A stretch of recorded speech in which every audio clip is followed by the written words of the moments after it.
So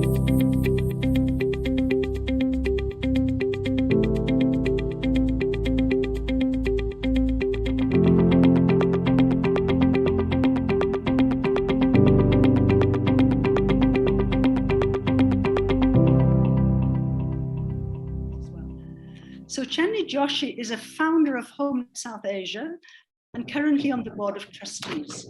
She has, for over 56 years, fought for gender rights and has worked to put excluded women, including home-based workers, at the center of development programs and policies across South Asia. During her 18-year tenure at UNIFEM, which is now UN Women, she was instrumental in establishing the rights of home-based workers, women home workers, and in giving them visibility. She has contributed immensely to the realizing of Convention 177 on homework, the Kathmandu Declaration, and the Delhi Declaration. Currently, Ms. Joshi is the coordinator of the think tank in the Ministry of Women, Children, and Senior Citizens in Nepal. She's an advisor and on the board of many institutions with home-based worker members.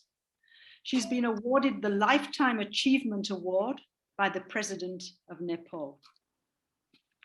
Just to say, some of the bios are longer and they'll be on the website if you want to read more about people. Chandni, are you ready? Yes, thank you. Okay, so Chandni, you've been, now we've still got Nati. Chandni, you've been a supporter of home-based workers and especially women home-based workers for more than 40 years. Tell us about how you came to realize the importance of home-based workers and how, through your work at UNIFEM, you provided support for home-based workers in the journey to the adoption of C177. So if you could tell us that part of your history, going back a long time. Thank you. Thank you so much, Chris. Congratulating all of you. So let me start. Distinguished delegates, I think it's a wonderful opportunity for me to be in this roundtable and to share some of my experiences. As Chris, while introducing me, did say that I have worked with women, especially women who have been excluded from the field of development, women who are forgotten, women who have never been reached, whose voices were never heard. So in that context, I worked with these women from 1979 onwards.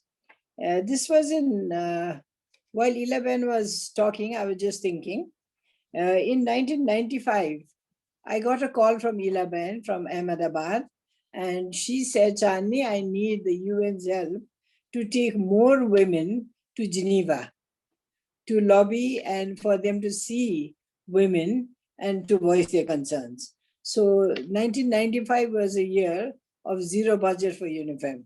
So I had no funds, but I just couldn't say no to Ilaben and to the cause, because these were also a large community of forgotten women. So I went around to other UN agencies, fundraised, and sent a couple of them to Geneva. But that didn't end there. I was very concerned, so I was keeping in touch, and Renana Ben was my connect there. So I was talking to her, asking her that, what's happening. Of course, you all know that it didn't work out. And then we planned. We said, okay, we should do something very strategically. So what do we do now? How do we lobby? Just us lobbying, just women going to Geneva is not enough. We have to categorically, design some kind of lobbying strategy and have more people with us in this say. So we, did a little bit of research and found 15 governments from Asia and Pacific who are not for the convention. So we chose the ones who are not for the convention and we got them together. And here, as the regional director of UNIFEM in South Asia, I did have to, work very hard to get them their addresses and to get them together and getting them to agree to come to Bangkok. So we got the 50 ministers together. These were ministers, senior ministers. Labor ministry is very, very. And in that, we had a small corner that we said, we'll put something here. And even the hotel people didn't know what it was going to be. So we had this corner ready for the home-based worker to showcase home-based workers, because we didn't have any firm decisions of the definitions of who home-based workers were. So we got a shoemaker from Thailand. So we asked her to bring her pots and pans and a cooking stove, to bring her breastfeeding child and all her equipments of shoemaking, and be there in the corner and just do what she does at home. So she literally did that. How do we say it? It was acting, but it was showing the ministers what she does in the whole day. She's breastfeeding, she's cooking, she's cleaning, she's also doing, shoes. So all the work, the triple burden that she's doing at the same time, the care burden, the professional burden, and as well as the nurturing job that she does all the time. So whenever, the discussion would go astray, as it happens in meetings, and then, we would say, just a minute, let's get this together. We are talking about these people. These are home-based workers. We are not talking about factory workers. These are informal workers, but who are also another category. So that's how, we got all the ministers together, and 11, though she was not very well, I remember, but we got her to come and sit with them and introduce the convention. Introduce the convention 177, read through every clause, and it was more like convincing the governments and clearing their doubts that they had. And it happened because the result showed it, because among the 15 ministers that we lobbied for in that ministerial level conference that we had organized, there was one person, there was only one. Okay, thank you, Chandi. Yeah, you bring in some new perspectives that some of us didn't know about at all. So thank you very much. I've just got one other question you can answer quite briefly. So UNIFEM was a crucial player in the successful meeting of home-based workers organization and South Asian governments in Kathmandu in 2000. That led to the adoption of the Kathmandu Declaration. Just tell us a little bit about the role you and UNIFEM played in this, how this led to the formation of Homenet South Asia. Okay. Now here, after the convention went through, Renana Ben and me, we met in Boston. It was the WIGO meeting that we were attending.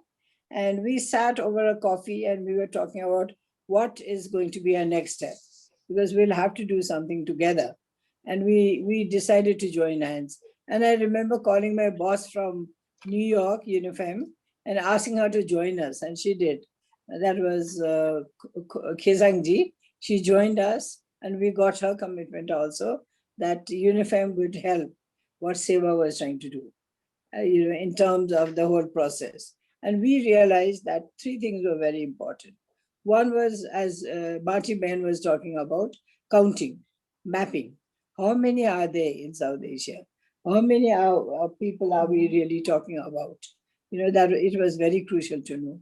And then they were all scattered. They were here and there, and some were not even realizing, So it was very important to organize them, bring them together, unite them, get their concerns together.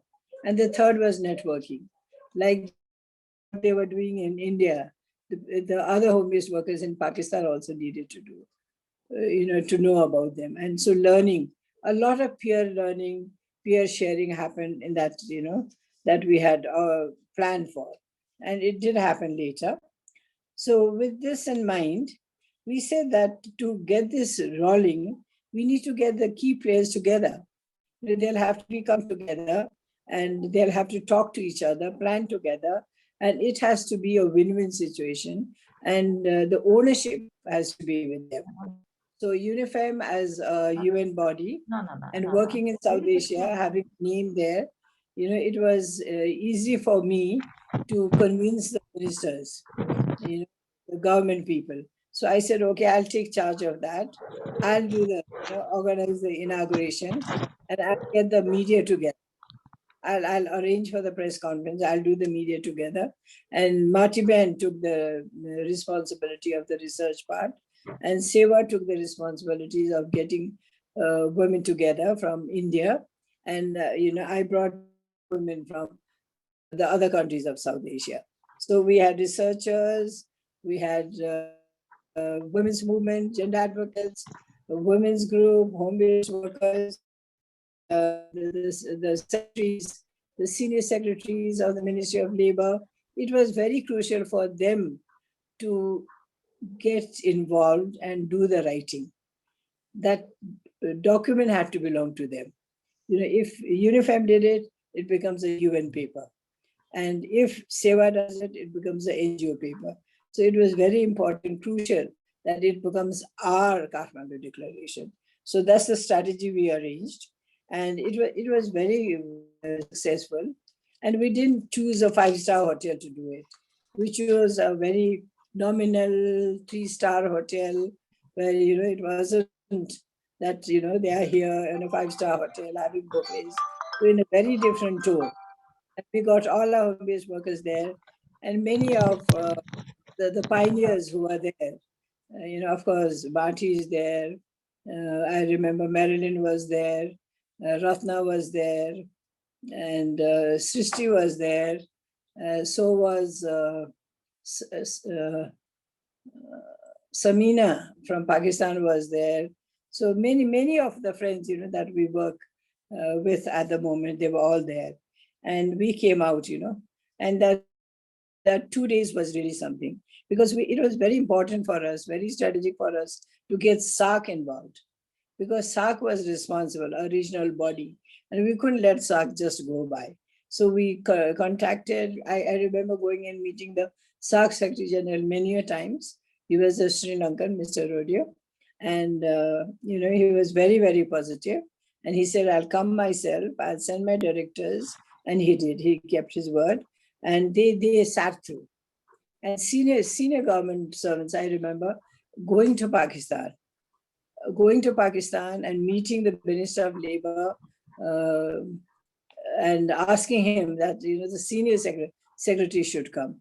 Because again, the senior secretary of Labor is just, after the Prime Minister's office secretary, the cabinet secretary. So he committed to that. And the senior secretary from there. And I remember from India also, we had a very senior secretary who was later the cabinet secretary, Mr. Chaturvedi. He was with us. And they sat, the SARC Secretary General, Mr. Chaturvedi and Ms. Aslam, I remember, they all sat and drafted, and we had several of our movement people in the group. And Renana Ben played a very crucial role there. Because as the UN, I stepped 2 steps back. I was more like suggesting, but they were the ones who were writing. And that brought out the historical document, the Kathmandu Declaration, which is a Bill of Rights. Even till now, it's a living document. You can refer to it. And I think Chandni has put it in your kit also. So it's a good model to look at. And we have come up with different declarations, looking at that as a model in it. And while we were doing that, we were also thinking that just having the political will and getting policy is not enough. The thing is important is structure. Now, how do we go about in South Asia? Again, it's very diverse, with the 8 countries, states. And no one is like another. So it will be very difficult, to just put everyone, the oranges and apples in the same basket. So we said, what kind of institution do we need at the regional level? And what do we need at the country level? So we have commissioned PRIA, a renowned organization in India, to do the study on, to do the study and share the findings, like how should we go about. So they suggested a regional body like Homenet South Asia. That's how we conceived, the whole concept of Homenet South Asia and Homenets at country level. So that was the whole, gamut of things that we were planning. So Okay, that's how Homenet. Later the Delhi Declaration was launched in 2007, and we were advised that we get registered in Mauritius because none of the 8 countries had the provision of registering or financially helping. So that's how the whole movement was born. We started as a project, as a small unit, but now, as you see, it has grown into a huge silent movement. thank you so much, Chandni. Again, information that I don't think we international before we move on to the next section. Yeah, yes, of course. For me, one thing is very important because I look at challenges as opportunities. So I look at this as a very opportune moment, and it's an opportune moment to show our solidarity, because we all know that one lone voice doesn't mean anything.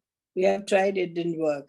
So it's very important for us to be that the home-based workers' voice has to be recognized, heard, and her dignity has to be really counted. So, we have to unite and have one voice and show our strength of the movement itself. And all my good wishes to Homenet International. Thank you. Thanks so much, Chandni. Big hand for Chandni. That was really interesting and inspiring. Thank you so much, Chandni.